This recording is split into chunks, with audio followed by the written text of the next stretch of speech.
इलाज नहीं है, मैंने बहुत बार इलाज करवा लिया, ठीक होती नहीं। क्यों? क्योंकि ठीक होने के बाद एक तो वो सब स्टैंडर्ड जगह जाते हैं, डेंटिस्ट के पास तो जाते ही नहीं वो, ठीक है, झोला छाप डॉक्टरों के पास घूमते रहते हैं। तो अच्छी जगह पे अगर आप इलाज करवाएंगे और उस इलाज को मेंटेन करेंगे, मेंटेन नहीं करेंगे तो कोई फ़ायदा नहीं। आपको कुछ मशीनें भी यूज करनी पड़ सकती हैं, आपको माउथ वॉश भी यूज करने पड़ सकते हैं। आप ये सोचते हैं कि हम आपको 2 जड़ी बूटी दे दें और आप ठीक हो जाएं, ऐसा पॉसिबल नहीं है। आप अपने दांत गंवाएंगे 100%। चलिए, वाकई आपको सही जगह पर जाकर जितनी भी जो एक ज़रूरत है उसके मुताबिक आपको मेडिसिन लेनी है। इसी बीच हमारे साथ संदीप भी जुड़ गए हैं। संदीप, आप क्या कुछ जानना चाहते हैं? तो जी। हाँ जी, मेरी जो जाड़ों के अंदर ठंडा ज्यादा लगता है। देखिए, जो आपका जो ठंडा गर्म लगने की जो समस्या है दांतों की। नमस्कार जी। नमस्कार जी। हाँ जी, पूछिए। नमस्कार संदीप, आप अपना सवाल रखिए। क्या कुछ तकलीफ है, क्या कुछ जानना चाहते हैं, आप पूछिए। हेलो। जी संदीप, हाँ जी पूछिए, क्या कुछ तकलीफ है आपको? सर, मेरी जो जाड़ों के अंदर ठंडा पानी बहुत ज्यादा लगता है। आपको मुझे थोड़ा सा और बताना पड़ेगा कि ठंडा पानी कहाँ लगता है, कब से लगता है, किसी डेंटिस्ट को दिखाया है, नहीं दिखाया है? अगर आप पूरा मुझे बताएंगे तो बहुत अच्छा रहेगा। नहीं डॉक्टर साहब, मैंने किसी डॉक्टर को भी नहीं दिखाया है। और दिखाना पड़ेगा, क्योंकि इसके कारण कई होते हैं। आपके दांतों में कीड़ा लगा हो सकता है, आपके दांतों में ब्रश की वजह से ठंडा गर्म लग सकता है, आपके दांतों में पायरिया की वजह से ठंडा गर्म लग सकता है। ठंडा गर्म लगना कोई बीमारी नहीं है, ये सिम्टम है, ये बीमारी का लक्षण है, ठीक है। तो कई बीमारियों का लक्षण एक हो सकता है। ये तो आपको एक अच्छे डॉक्टर के पास जाके ही पता लगाना पड़ेगा कि भाई इसका कारण क्यों है। कारण के जो कारण है उसी वजह से उसका वो होगा, अपना इलाज होगा। आजकल क्या है कि ये जो बाहर की टूथपेस्ट आ गई, इन्होंने टीवी पे काफ़ी एडवर्टीजमेंट चला दी हैं कि हम ठीक कर देते हैं इसको, पर ऐसा नहीं है। क्योंकि आपकी बीमारी का जो इलाज डॉक्टर करेगा वो आपकी बीमारी को देख के करेगा। तो ठंडा गर्म लगना जो है वो आपका, उसका कारण ढूंढना जरूरी है। पहले आप कारण ढूंढिए, उसके लिए आपको एक अच्छे डेंटिस्ट को दिखाना पड़ेगा। चलिए, और इसी बीच हमारे साथ जेपी भी जुड़ गए हैं। जेपी, आप क्या कुछ जानना चाहते हैं? हेलो जी। हेलो, नमस्कार मैम, मैं अखनूर से हवलदार जेपी त्यागी बोल रहा हूँ। जी, पूछिए।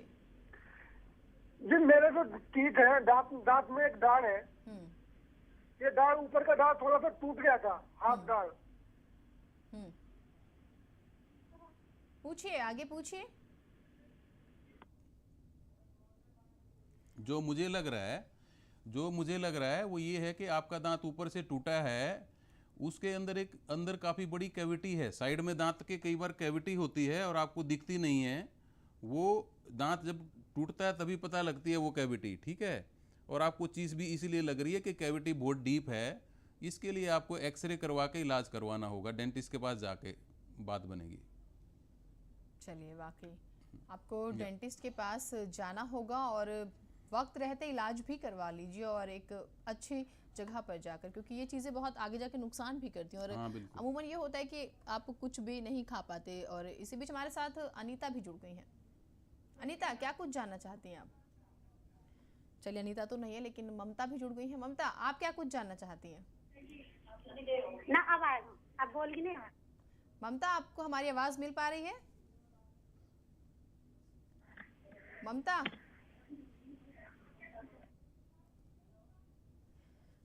दर्शकों से लगातार अपील रहती है कि वो जब भी कॉल करें, जो टीवी सेट का वॉल्यूम है उसे कम कर दिया कीजिए, क्योंकि कहीं ना कहीं कांटेक्ट टूट जाता है। इसी बीच हमारे साथ ममता फिर से जुड़ गई है। ममता, क्या कुछ जानना चाहती हैं आप?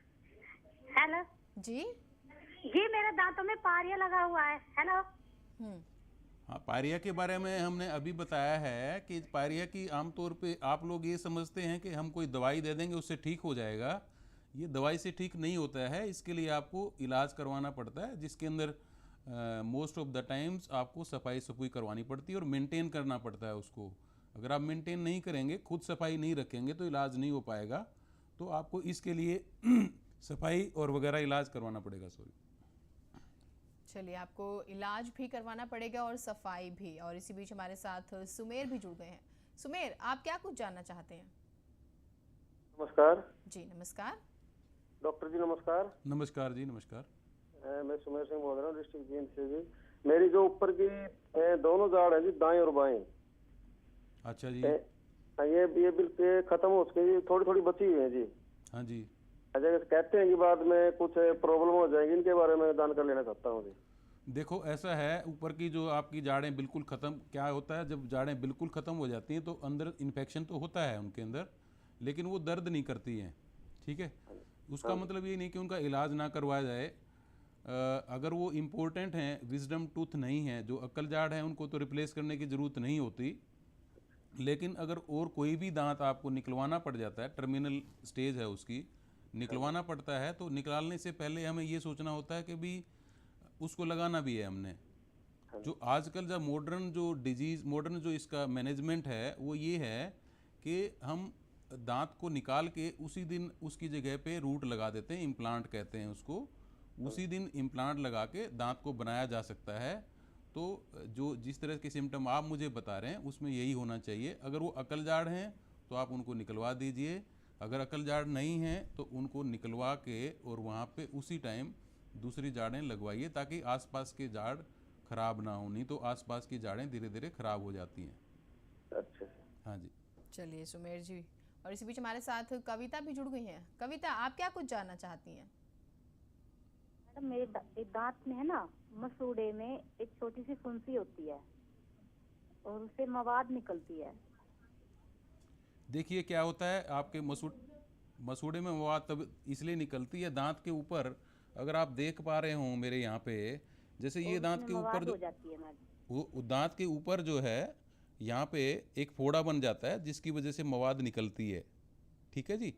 कई बार ये चोट लगने से होती है, कई बार ये दांतों में कैविटीज से होती है। इसको हम साइनस कहते हैं, इंट्राओरल साइनस। आपके दांत के ऊपर पस पड़ी हुई है, उसका आपको इलाज करवाना पड़ेगा। आप इसको इग्नोर ना करें, किसी डेंटिस्ट के पास जाके इसके एक्सरे करवाएं और एक्सरे करवा के इसका इलाज करवाएं। इसमें रूट कनाल से भी ठीक हो सकता है दांत। कई बार अगर ज़्यादा हो तो हमें दांत निकालना भी पड़ता है, पर वो एक्सरे देख के ही डिसाइड हम करते हैं। आप इसको इग्नोर ना करें। चलिए कविता, यकीनन आप वक्त रहते ट्रीटमेंट करवा लीजिए। और इसी बीच हमारे साथ सुशील भी जुड़ गए हैं जम्मू से। सुशील, क्या कुछ आपको तकलीफ है, क्या कुछ जानना चाहते हैं? हाँ, मैं डॉक्टर से 2-3 चीजें जानना चाहता हूँ। एक जो स्केलिंग के बारे में जानना चाहता हूँ। हर दूसरे तीसरे महीने मुझे स्केलिंग करवानी पड़ती है, तो क्या मैं डॉक्टर साहब से ये जान सकता हूँ कि स्केलिंग से परहेज रखने के लिए क्या चीजें हैं? नंबर सेकंड, फीलिंग डॉक्टर साहब बेस्ट कौन सी रहती है? दांतों में अगर कीड़ा लग जाए कौन सी फीलिंग दांतों के लिए बेस्ट रहती है? एंड फाइनली डॉक्टर साहब, गम्स की स्वेलिंग रहती है मुझे, तो गम्स की स्वेलिंग से प्रोटेक्शन के लिए डॉक्टर साहब क्या चीजों को अपनाना चाहिए? जिस तरह से आप मुझे बता रहे हैं कि आपको हर 3 महीने बाद स्केलिंग करवानी पड़ती है जी, वो उसी से मुझे लग रहा है कि शायद आपकी मेंटेनेंस पुअर है।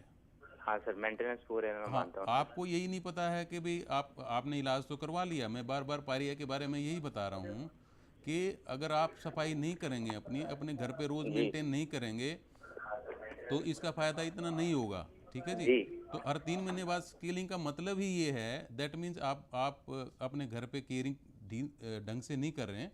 अदरवाइज हर 3 महीने बाद कोई जिस आदमी की स्केलिंग हम कर रहे हैं तो उसको हर 3 महीने बाद स्केलिंग की ज़रूरत नहीं पड़नी चाहिए, ठीक है। हम तो कहते हैं 6 महीने बाद आपको चेकअप की ज़रूरत है, ज़रूरत होगी तो हम स्केलिंग करेंगे, नहीं तो नहीं करेंगे। स्केलिंग की आमतौर पे साल बाद ज़रूरत पड़ जाती है लोगों को, लेकिन अगर 3 महीने में आपको पड़ रही है तो दैट मीन्स आप खुद ठीक ढंग से क्लीनिंग नहीं कर रहे हैं, ठीक है जी। और जहाँ तक फिलिंग, नेचर ऑफ फिलिंग की बात है, अब ये एक टेक्निकल इशू है।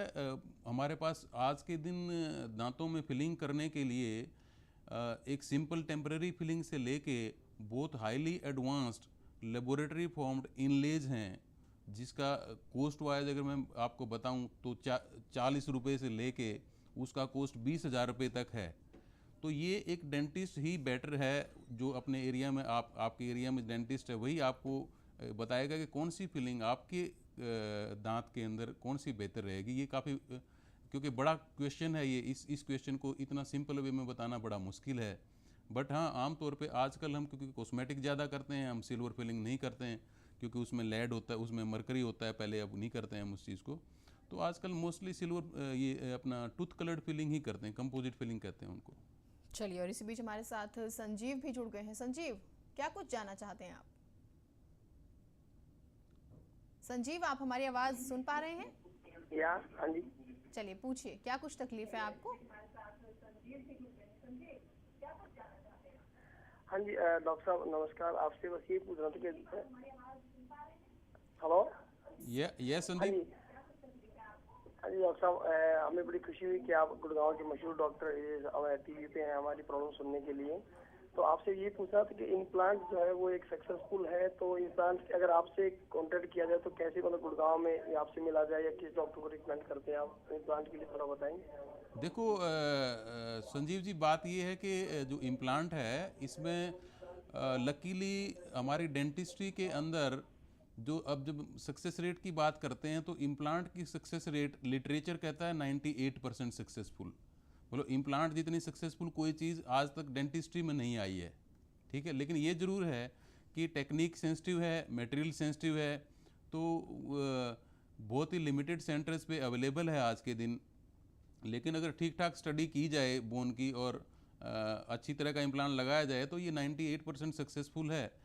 आप किसी भी अच्छे डेंटिस्ट से लगवा सकते हैं। अदरवाइज़ अगर आप हमारी बात करते हैं तो हमारे गुड़गांव में 4 सेंटर्स हैं और वहाँ पे आप अपॉइंटमेंट लेके कभी भी विजिट कर सकते हैं। और इम्प्लांट्स के केसेस हमारे पास काफ़ी हैं जो आप देख भी सकते हैं, आप अपना एक्सपीरियंस भी बता सकते हैं और पुराने केसेस से बात कर सकते हैं, कोई प्रॉब्लम नहीं है।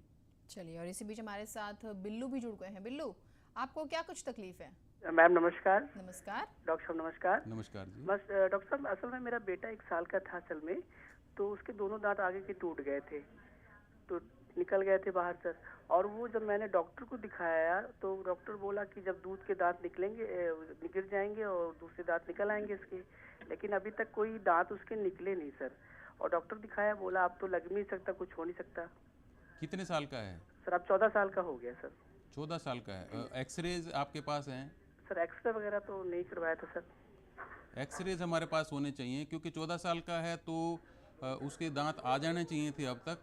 ये बहुत ही रेयर कंडीशन है आप मुझे बता रहे हैं जी सर, जिसके अंदर 1 साल के बच्चे को चोट लगी और उसके परमानेंट टूथ बड भी डिस्ट्रॉय हो गए। जो परमानेंट दांत जिस चीज़ से बनने थे वो इन्हीं दांतों के नीचे होते हैं, वो डिस्ट्रॉय हो गए हैं। तो लेकिन ऐसा नहीं है कि अब दांत नहीं लग सकते, ऐसा नहीं है। इस सिचुएशन में क्या होता है, हमें बोन की स्टडी करनी पड़ेगी, कितनी बोन हमारे पास है, उस हिसाब से हम दांत लगा सकते हैं, कोई दिक्कत नहीं, परमानेंट दांत भी लगा सकते हैं। अच्छा सर, लग जाएगा ना? बिल्कुल लग जाएगा। ठीक है सर, थैंक यू। थोड़ा सा इसमें ये है कि भी एडवांस चीज़ें होती हैं पर लग जाएगा, कोई प्रॉब्लम नहीं है। चलिए, वाकई लग जाएगा और बिल्लू के लिए खुशी की बात है ये। और इसी बीच हमारे साथ कविता भी जुड़ गई है। कविता। हेलो जी कविता। मैंने थोड़ी देर पहले और फोन किया था मैडम, लेकिन बीच में लाइन कट हो गई। चलिए, अब मैंने बताया था सर, डॉक्टर ने बताया कि आपको एक्सरे करवाना है। मैंने एक्सरे करवाया था और डेंटल को दिखाया था मैंने। उन्होंने बताया कि ये दांत निकलवाना पड़ेगा, वो मैंने निकलवा दिया, लेकिन उसके बाद भी मुझे वही दिक्कत है। वो हो सकता है साइड के दांत में भी चली गई हो जी, ऐसा होता है कई बार, वो साइड के दांत में चली गई हो। कौन सा दांत है, ऊपर नीचे का? हाँ जी, ऊपर का है, पीछे से तीसरा। पीछे से तीसरा। आपने कभी ईएनटी सर्जन को दिखाया? ईएनटी सर्जन को भी दिखाया है, गले के डॉक्टर वो को? अच्छे वाले सर्जन थे, उन्होंने कहा था कि किस ठीक डॉक्टर? हो जाएगी दांत निकलवाने क्या मैं के पूछ बाद। सकता हूँ किस डॉक्टर को दिखाया? जी पानीपत में है। कौन? दीवान डॉक्टर हैं सर, उनका नाम। डॉक्टर दीवान? हाँ। पानीपत में। देखो, ये बात जो आप बता रहे हो मुझे, इस बात में थोड़ा सा हमें इन्वेस्टिगेट करना पड़ेगा। कई बार क्या होता है, ऊपर आपका ना साइनस होता है, आपके दांत के ऊपर साइनस होता है, कोई साइनस की पैथोलॉजी होगी तो वो भी ऐसे दिख सकती है जैसे आपने बताया था ना मुझे। वो अगर है तो वो साइनस वाला डॉक्टर बताएगा आपको। चलिए, और बाकी ये डरने की बात नहीं है, कुछ भी आपको डरने की जरूरत नहीं है, अच्छे डॉक्टर को दिखाने की जरूरत है। कविता जी हमें लगता है आपको डरने की बिल्कुल भी जरूरत नहीं है, ये कोई बहुत बड़ी चीज नहीं है। आप अगर किसी अच्छे डॉक्टर को दिखाएंगे और ईएनटी सर्जन को भी एक बार दिखाइए आप वहाँ पे, तो ठीक हो जाएगी ये समस्या, कोई बड़ी समस्या नहीं है ये। और इसी बीच हमारे साथ भटिंडा से एक और दर्शक जुड़ गए हैं। आप क्या कुछ जानना चाहते हैं? आप हमें सुन पा रहे हैं? हेलो जी हाँ जी, नमस्कार मैम। नमस्कार। मैं डॉक्टर साहब से पूछना चाह रही थी बेटी के बारे में। हेलो।